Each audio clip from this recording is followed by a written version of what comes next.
You've heard it said that America is the only nation built on an idea. Our country wasn't, like other ancient civilizations, born of common bloodlines or fixed geography, but of a specific creed that we are all endowed by our Creator with certain unalienable rights, among them life, liberty, and the pursuit of happiness. This radical notion, that a nation's sovereignty derives from the consent of the free people who live in it, rather than the hereditary rule of a monarch or despot, was the philosophical spark for the American experiment. And from its founding embers, a wildfire spread across the frontier, fueled by the hopes and dreams of generations of immigrants seeking not just a refuge, but a revolution, a chance to reinvent their destinies through freedom and self-government. Of course, it was an imperfect revolution, corrupted in its infancy by the brutal hypocrisy of human bondage. And the great civil conflagration that finally extinguished that abomination nearly consumed the republic itself. But the idea endured, its flame stoked by each succeeding era of pioneers who fanned out across the vast continent, taming wilderness, erecting cities, channeling mighty rivers, and giving birth to what we now call the American dream. At the core of that vision has always been an animating faith in mobility, the ability of any individual, through grit and determination, to ascend from humble circumstances to lives of comfort, security, and plenty. For the farmers, shopkeepers, laborers, and entrepreneurs who built this nation, getting ahead, creating better lives for their children, was the entire point. Becoming rich was the byproduct, not the purpose. Wealth was seen as a means of independence, of staking a claim to personal sovereignty. It enabled you to be your own boss, live by your own lights, and leave behind a legacy for future generations. This was the chrysalis of middle-class prosperity, the freedom to shape your own destiny through disciplined effort and calculated risk. That ethos, which cultural historians have called the Promethean project, captured the essence of the American spirit, the boundless audacity to subdue an untamed wilderness, the endless ingenuity to develop new tools and technologies, the restless drive to discover, build, and create. This forward-leaning posture defined Americans as a people ever straining, Prometheus-like, to better their circumstances and enlarge the boundaries of human possibility. For over 2 centuries, that Promethean cultural energy propelled the nation's economic expansion, as industry after industry was born of Yankee entrepreneurial zeal, shipbuilding and whaling, coal, steel and railroads, automobiles and aeronautics, electrification, assembly lines, and mass production. The creative ferment was incalculable, the cumulative impact world-altering. By harnessing the market's invisible hand, American capitalism democratized prosperity, creating an affluent mass consumer culture unrivaled by any previous civilization.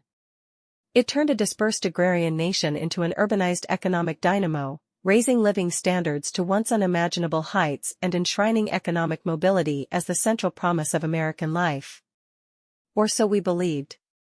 For over the past half-century, the engines powering that upward mobility have been steadily losing thrust. The latest data released this week by the Bureau of Economic Analysis reveals just how much the Promethean flames have dimmed, as GDP growth slouches toward stagnation and consumers rein in spending amid soaring borrowing costs. The economic headwinds battering family budgets are manifold: spiking mortgage rates, stubborn inflation, paltry wage gains, the rapid depletion of pandemic-era savings buffers. But undergirding these immediate pressures is a more existential uncertainty, a creeping sense that the old rules of upward mobility no longer apply, that the grand ramps to the middle class have been pulled up for all but the highest human capital elites. The post-war boom years after World War II were the apex of the great Promethean buildup, as industrial jobs with decent wages proliferated, college education expanded, and suburbanization created a vast new landscape of affordable homeowning opportunities. This virtuous circle appeared to herald a future of boundless middle-class prosperity. Instead, it proved to be a high-water mark, as economic zephyrs quickly turned choppy for the working-class masses. Globalization and labor-saving technologies disrupted entire sectors, shifting well-paying jobs overseas or replacing them with automation. Wage growth flattened and residential mobility tanked as property values diverged across superstar cities and left behind locales. Crucially, this inflection point in the late 1960s and early 70s roughly coincided with two other tectonic shifts that would further dampen economic prospects: women's mass entry into the workforce, and wealthy families beginning to lavish developmental resources like tutors and enrichment on their children to preserve status. As women's incomes became necessary to achieve middle-class status, household economies of scale diminished, while parenting investments from affluent parents turbocharged their kids' cognitive abilities, essentially branding them from birth for the cognitive labor caches drawing the biggest paydays. Taken together, these epochal economic and social changes conspired to fundamentally disrupt the mobility pathways that had formed the heart of the American dream, putting upward mobility increasingly out of reach for all but the most tenaciously self-cultivated and high-achieving journeymen. It's no coincidence that this darkening in collective mobility prospects has tracked alongside the nation's surging political and cultural discontent. When the sacramental truths of a society lose their force, as the philosopher Michael Walzer puts it, social solidarity dissolves and zealotry fills the void. For 200 years, the unifying American secular covenant was built upon the promise that equality was ultimately not a condition but a process, a continual striving, a thing to be earned day by intergenerational day through personal moral effort and diligence. This faith in mobility consecrated our nation's bountiful diversity. It's what allowed the poor immigrant masses to be remade as Americans, and welcomed on that basis. But when those mobilizing pathways seize up, when doors close and inheritance increasingly becomes destiny, then the entire social contract begins to crumble. No longer able to trade up into the middle class, an embittered and alienated underclass turns its rancor on the established elite and its scapegoats. Meanwhile, those already comfortably ensconced pull up the drawbridges to secure their familial dynasties.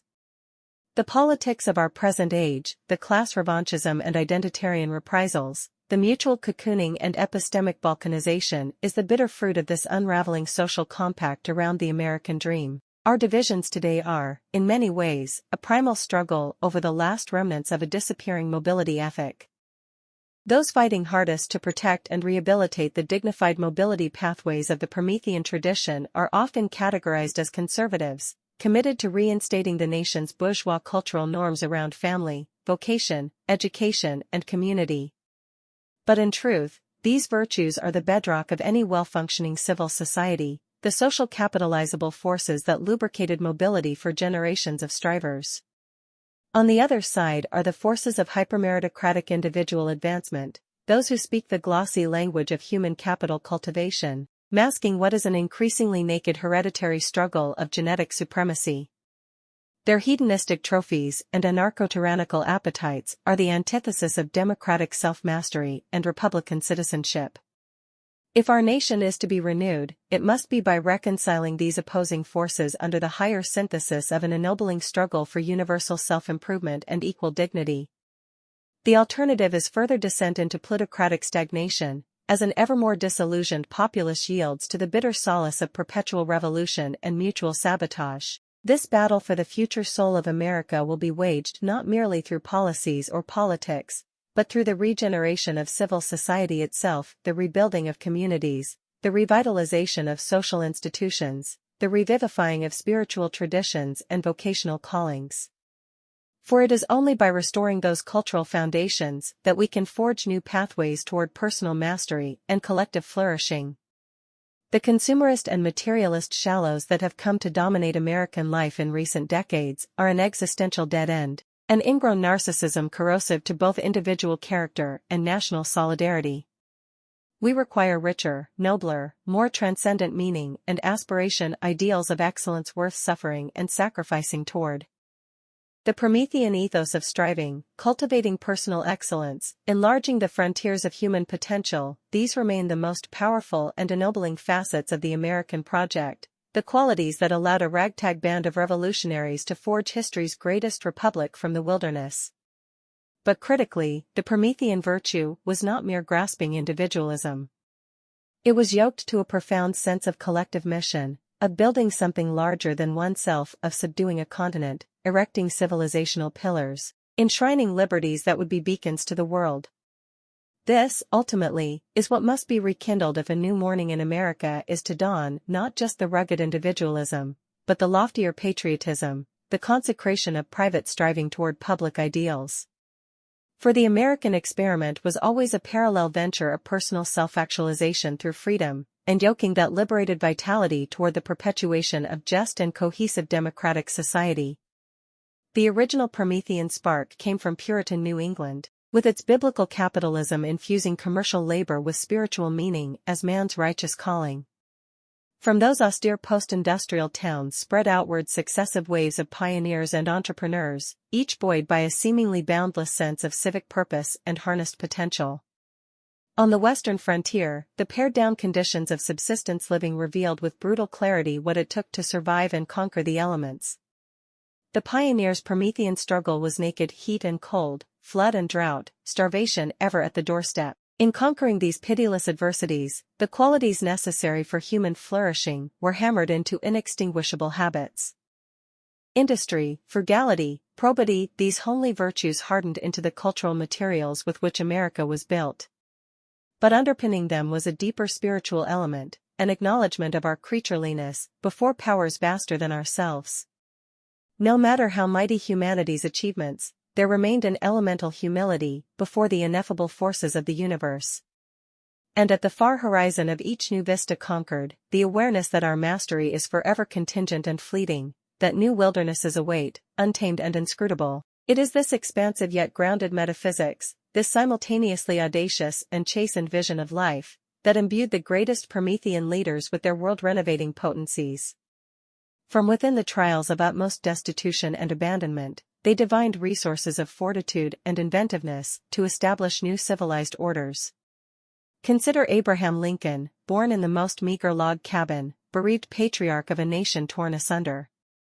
His was a vision larger than mere individual ambition, the last best hope of representative democracy, a rebirth of freedom sanctified through unfathomable sacrifice. The Promethean flame burned white-hot in that hallowed soul, still hardening him to take upon himself the redemptive suffering required to pay the final price of humanity's ancient bondage. Or Franklin Roosevelt, polio-stricken aristocrat miraculously resurrected as charismatic father to a nation in its darkest valley of travail. From the depths of collective depression and disabled despair, FDR summoned not just a policy vision but a spiritual one, humanity's brightening rendezvous with destiny, through triumphing over fear itself. His Promethean fortitude rededicated America toward its world-historic calling as democracy's vanguard and defender against the unmeasured menace of totalitarian barbarism. These were civic spiritualities capacious enough to contain multitudes, born of adversity and trial, but radiant with affirmation and purpose. They harnessed individual and collective will toward a higher unified field of advancing the human project itself. This was the quintessential Promethean strength, to lock human ingenuity and cosmic energies into virtuous upward spirals of mutual catalyzing. Bereft of that ennobling errand, societies stagnate into soulless materialism and degenerate individualism. Lacking spiritual integration and ideals worth suffering toward, the very idea of progress begins to dissipate and the most ingenious and talented become but cosmic mariners without a port. The stagflationary doldrums and retracting horizons now enveloping America reflect exactly such an impoverishment of civilizational purpose. The vitality has drained from our public philosophy, the high ambitions cauterized. We have allowed the great Promethean fires to be banked, believing our inheritance assured without constant spiritual and social replenishment.